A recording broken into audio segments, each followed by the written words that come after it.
Hello everyone.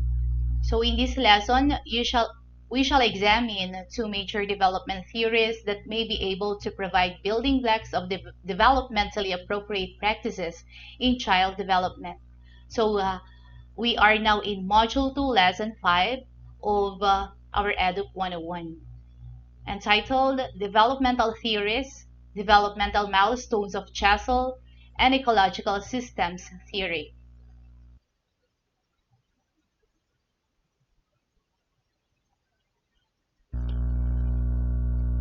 In the early 20th century, Arnold Gesell, he is a psychologist and pediatrician, started to draw a map for child development. He proposed his maturational theory that focused on the physical and mental development of children. He founded his theory on three key assumptions. So we have here, the developmental is biologically based. The second one, good and bad years are alternating, and of course we have body types are associated with personality development. So Gesell's theory is known as a maturational developmental theory. He emphasized that growth always progresses in a pattern through predictable stages of sequences. Sequential development begins within the embryo and continues after birth. While an individual progresses through these stages at his or her own pace, the sequence remains the same. According to Gesell, growth can be thought of as a cyclical spiral. Also, Gesell suggested the minimal influence of environment in development. He derived a conclusion that mental and physical development in infants, children, and adolescents are comparable in parallel with orderly process. He even conducted his quantitative research extensively on small number of sample, where he started his preschool children and later to those with ages 5 to 10 and followed by 10 to 16.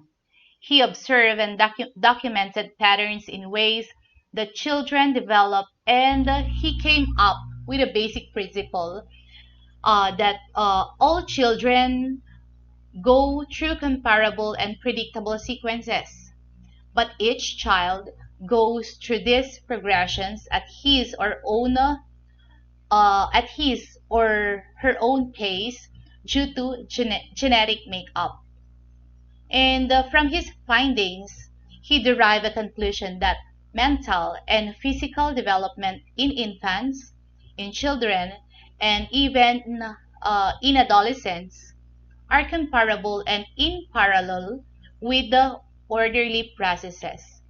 So in his conclusion, he derived a conclusion that mental and physical development in infants, children, and adolescents are comparable and in parallel with that process.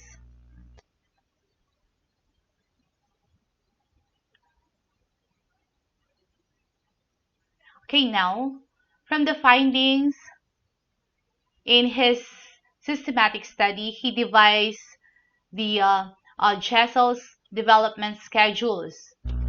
Gesell's development schedules is a tool which could be used with children from 4 weeks through 6 years of age. The tool assesses responses to standardized indicators. It's the materials and situations, qualitatively and quantitatively. So areas emphasized were motor development, language development, adaptive behavior, and personal social behavior. And results of the study were initially noted as developmental age, or with this acronym DA, and then translated into developmental quotient, or DQ. The DQ was representing the portion of normal development that appears at every age or at every stage.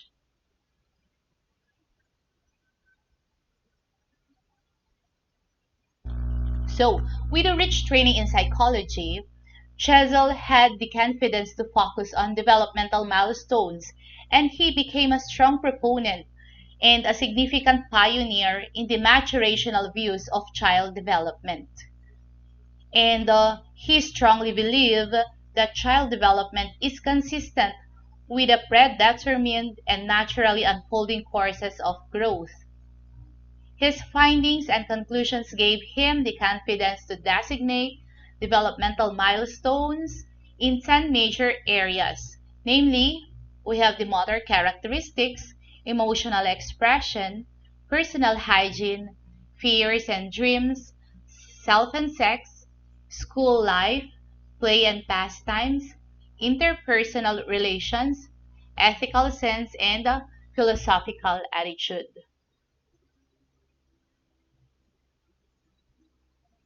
Now let's see here we have here the cycles of development.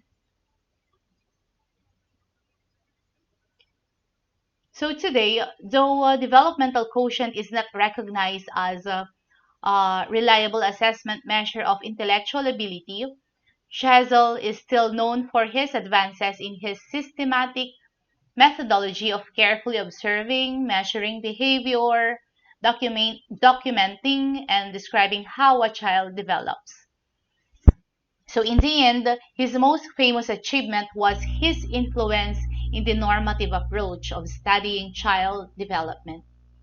So his theory designed a foundation for subsequent researches that dealt with both normative or average developmental tendencies and also those with individual differences in development. In addition, he also launched the use of observation by way of one-way mirrors and photography as his research instruments.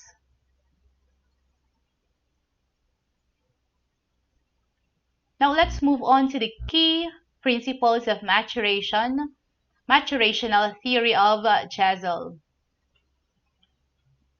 Okay, so we have here children develop through similar and predictable sequences. However, Gesell noticed that they did so at their own pace and suggested this development starts to occur before the child's birth.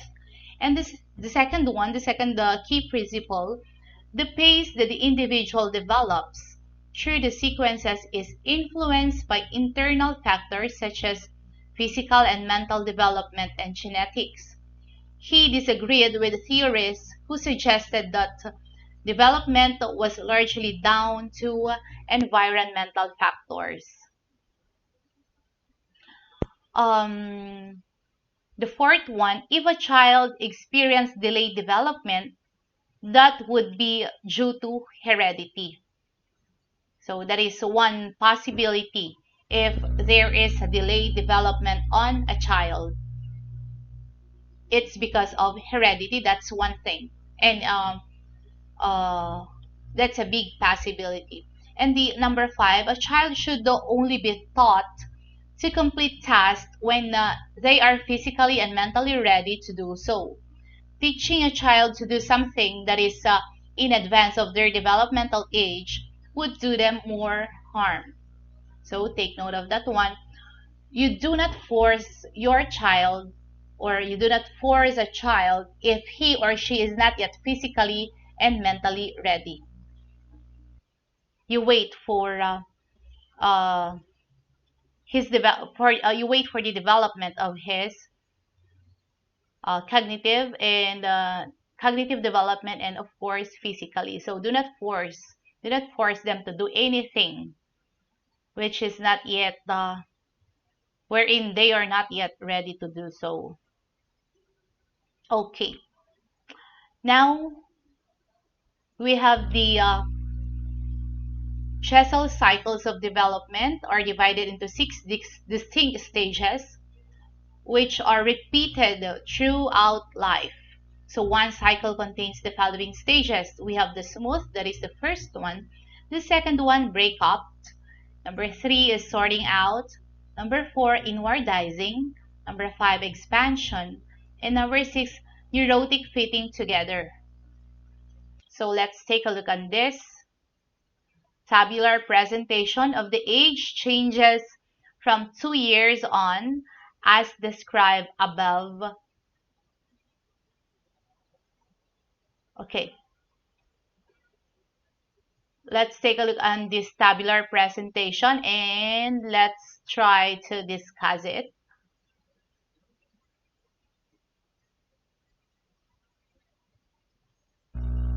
Okay, first of all, we have observed that 2 years of age, we have there 2 years of age, 5 years and 10 years, the first line, all constitute focal points at which behavior seems to be in good equilibrium. So in here, the child having relatively little difficulty within himself or with the world about him.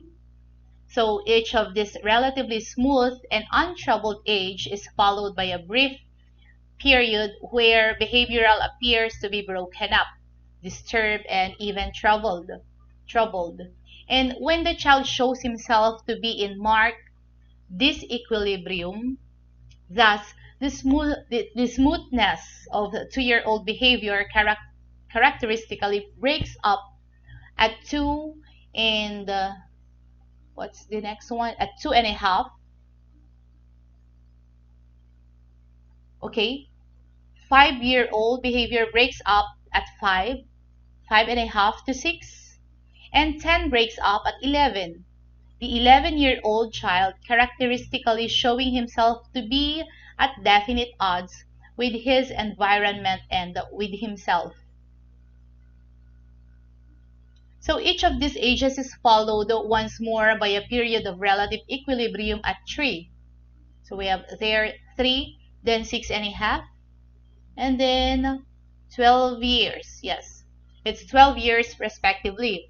So when life's forces seem to be in good balance, the child is what? Of course, the child is happy. So both within himself and in his environment. And of course, after that one, these are followed by ages when there is a very pronounced inwardizing or drawing in of outer impressions and experiences to be mulled over, thought about, and digested within. So these ages are 3.5, 7, and 13 years. So at 3.5, this inner process often has disturbing side effects of general emotional instability and a variety of fears, poor spatial orientation, hand tremor during these ages, whining. This is the when we say whining, it's a long high-pitched cry of a child, high tremulous or shaking, the shaking voice, tremulous voice, stuttering and stumbling. And then what's next? 7 and 13. For 7 and 13, they are more stable ages and better ready to stand the strain of his inwardizing period of growth. So the side effects at these latter ages are more apt to be expressed in marked sensitivity and touchiness, exclusive with withdrawal and morseness, and a minor and pessimistic attitude towards life in general. So all three of these ages are followed by periods of, what's next? Extreme expansiveness. Yes. So 4, 8, and 14 are all, they are all time, wait. Oh yes, 4, 8, and 14 are all times at which the child's behavior is markedly outgoing in most major respects. He is even in danger of expanding too much. He wanders from home and gets lost at 4. He demands to ride his bicycle in the street at 8 and may get hit. And he gets tangled in his multiple and conflicting social plans at 14. So that's it. And how about, okay. And then once more, in each instance, we come to ages of stability and relatively good equilibrium, 5, 10, and 16. Yeah. So we have here started the summary of cycles of behavior at 2 years of age, but actually it could have been begun in infancy, when the same kinds of alternation of ingoing and outgoing periods, periods of equilibrium and disequilibrium do occur. It is important to note that in early infancy, salient changes are very rapid and show up clearly at weekly intervals. So, as growth progresses, these changes are clearer at 2-week intervals. The 6-week-old child smiles spontaneously, but the 8-week-old child smiles in a social response. So notice that one to infants or to children. At 6-week-old, the child smiles spontaneously, right? But during his 8-week-old, the child smiles in social response already. So with increased age, from 12 weeks to 1 year, monthly increments are readily defined. From 1 to 2 years, the intervals of change lengthen to 3 months, and from 2 years to 7 years to 6 months. From 7 to 10 years and on to 16 years, these salient changes appear to take place less frequently at about yearly intervals. So it is probable that this spiral of growth slows down even further during the 20s and 30s. But it seems quite possible that predictable age changes are continuing to take place, though less clearly defined during these succeeding years and probably through the lifespan. Okay. Uh, so further, they observe that it is not that the abilities at each stage are alike. The difference in skills is vast, but they are alike in mode of adjustment to the world around him, and that the change in the same direction occurs in each case. So further that the subcycle completes another turn at a point of age which is both an ending and a new beginning.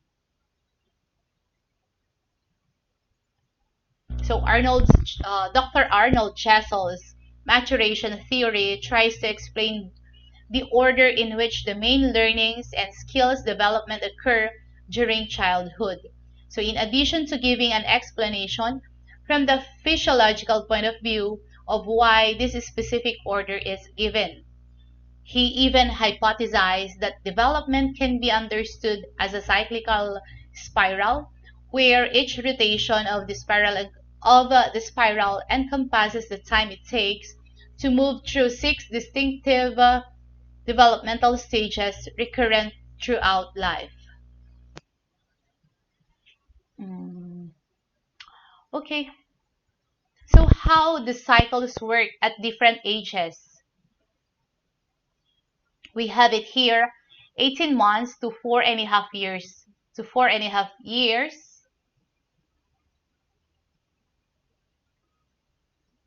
18-month-old, their behavior is characterized by tantrums.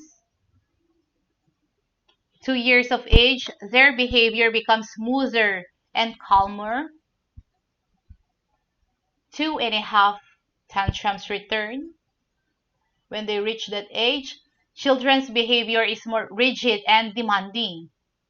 2.5. 3 years of age, they tend to be more easygoing and cooperative. 3.5 years, children's temper tantrums are regressing till the age of 4. And then 4.5, when they experience emotional outbreaks for any half.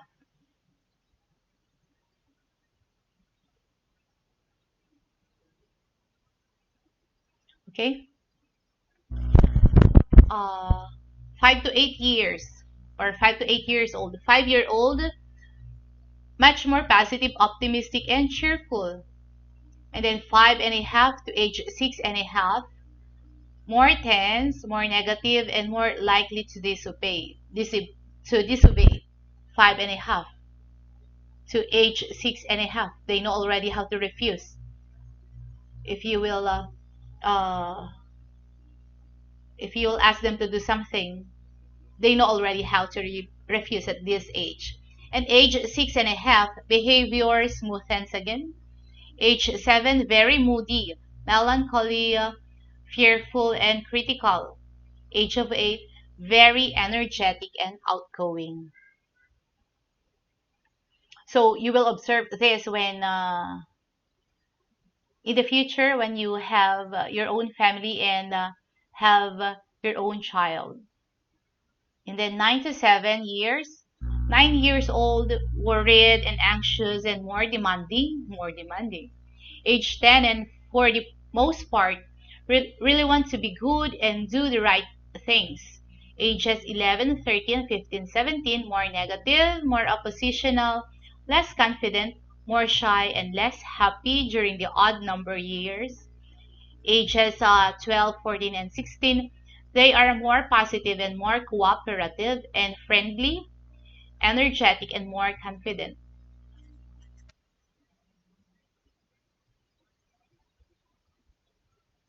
So we have here another theory from Bronfenbrenner's ecological systems theory. So Yuri, that is his first name, Yuri Bronfenbrenner founded the ecological systems theory to illustrate the complex relationship between the child, the family, and the society, and the impact on child development prior to the birth of Bronfenbrenner's theory. Experts use to examine phenomena in their fields independently. So, for instance, child psychologists examine the child, sociologists dealt with the family, anthropologists investigated the society, economists analyzed the economic matters of the real time, and political scientists conducted investigations on the political structure. Bronfenbrenner's theory looks into possibility at how these fields can be interdisciplinary in the development of a child or of humans. He even believed that everything in the surrounding environment has an influence on a person's development. So we are talking about nature. No, nurture. So his ecological systems theory accounts that human development is affected by varied types of environment systems, hence also known as the human ecology theory. He considers child's development in the context of relationships and describes his theory as complex layers of environment wherein each layer has an influence on a child's development. So let's take a look on this. So a person's environment has 5 different levels. We have the microsystem, the mesosystem, the exosystem, the macrosystem, and of course we have the chronosystem.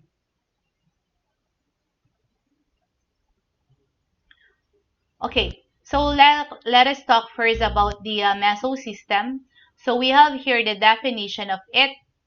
The microsystem is the layer that is close to and has direct contact to the child as his family, school, peers, neighborhood, and child care environments.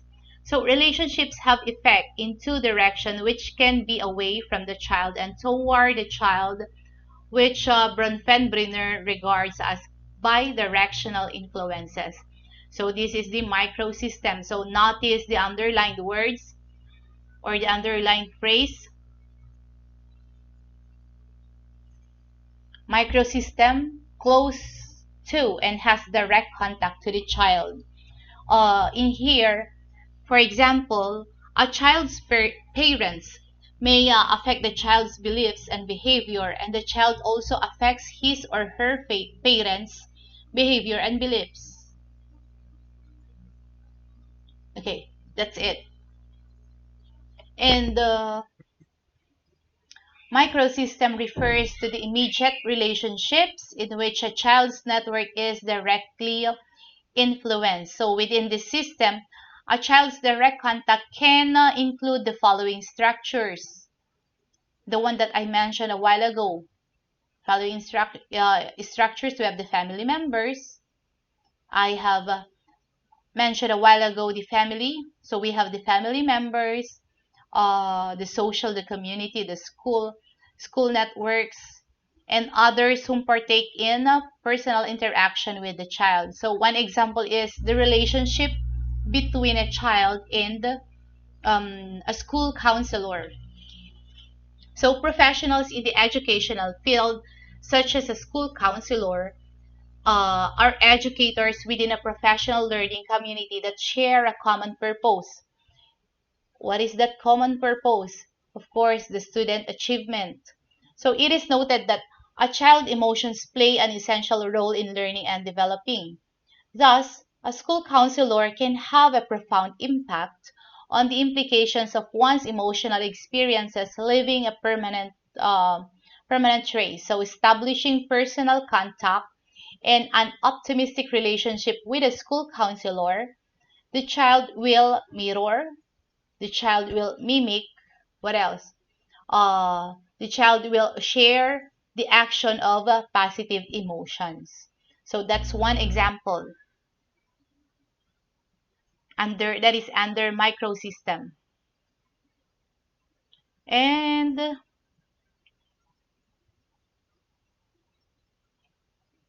of course, the one that I told you a while ago, a child's parents may affect the belief.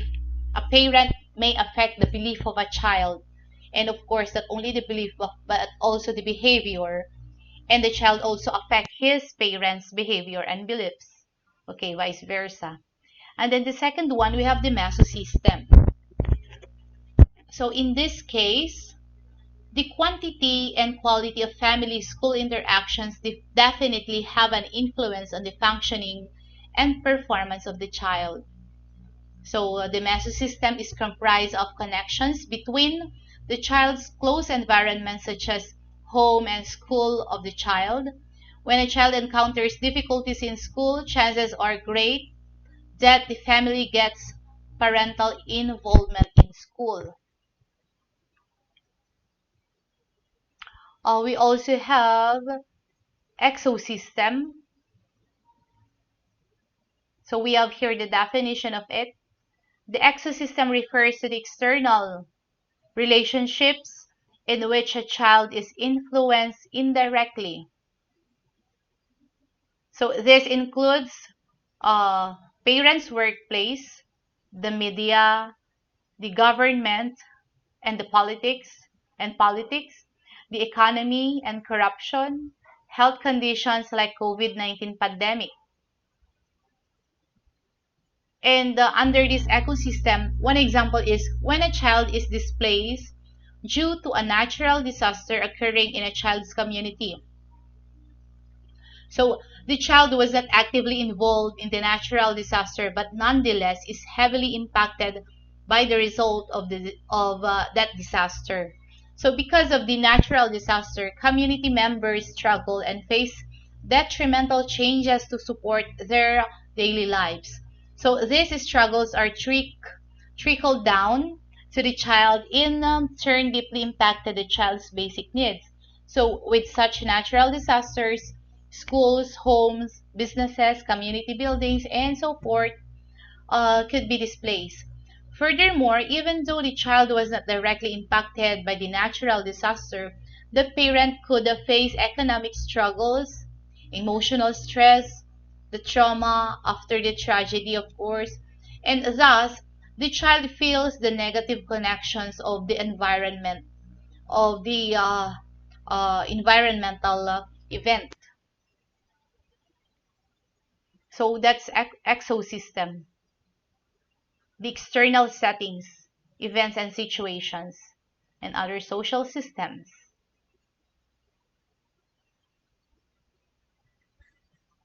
Now let us move on to the macro system. The macro system encompasses all the various cultural subsystems and the general beliefs and values, and is composed of written and unwritten policies or principles that regulate everybody's behavior. So these principles can be legal, economic, political, religious, or educational.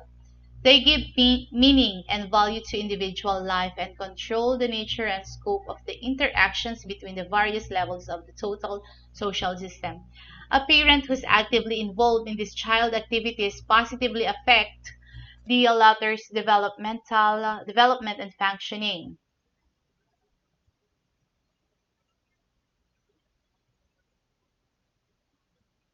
Okay. Uh, for the last one, the chrono system. The chrono system covers all the other levels. It is made up of the environmental events and transitions that occur throughout a child's life.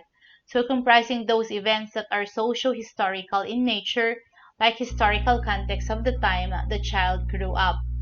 So for example, the chrono system, uh, example of it are as the times of war, the health and economic crisis due to COVID-19, the technology age, and simply remarrying of a parent of a teenage child that greatly impact the child's development.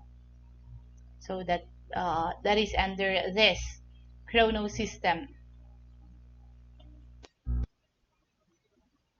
And of course, to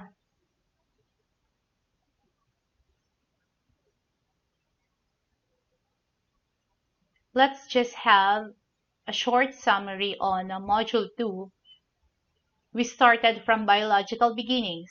Biological beginnings is signaled by conception, which is the start of prenatal development divided into three stages. We have the germinal, the embryonic, and the fetal. Conception marks the beginning of biological beginnings where a new individual develops from a zygote into an embryo and later a fetus. And vital aspects of physical and motor development can be classified as we have the gross motor and fine skills, coordination, locomotive, non-locomotive, and manipulative skills. And these skills lead to developmental tasks and milestones in infancy, childhood, adolescence, and throughout adulthood. So there are universal principles that explain the progress of development as well as the causes of individual differences in the rate of motor progress. It is due to neuroplasticity that the brain is capable to change the physical structure, chemical components, and eventually the functions of the brain. So this happens every time a new knowledge and skill is generated through the experiences and varied stimuli encountered by the child as he interacts with the environment. So child development may be either be improved or impeded by several factors that include heredity, environment, play, sex, nutrition, early sensory stimulation, and geographical influences. And in terms of developmental milestones, the maturation theory of Gesell stresses that children develop in an orderly succession set by heredity, and such development will not occur if the child is not ready for its occurrence. Bronfenbrenner's ecological systems theory, on the other hand, believe that development of a child is affected by his interaction with different levels of environment. So that would be all. Thank you for listening.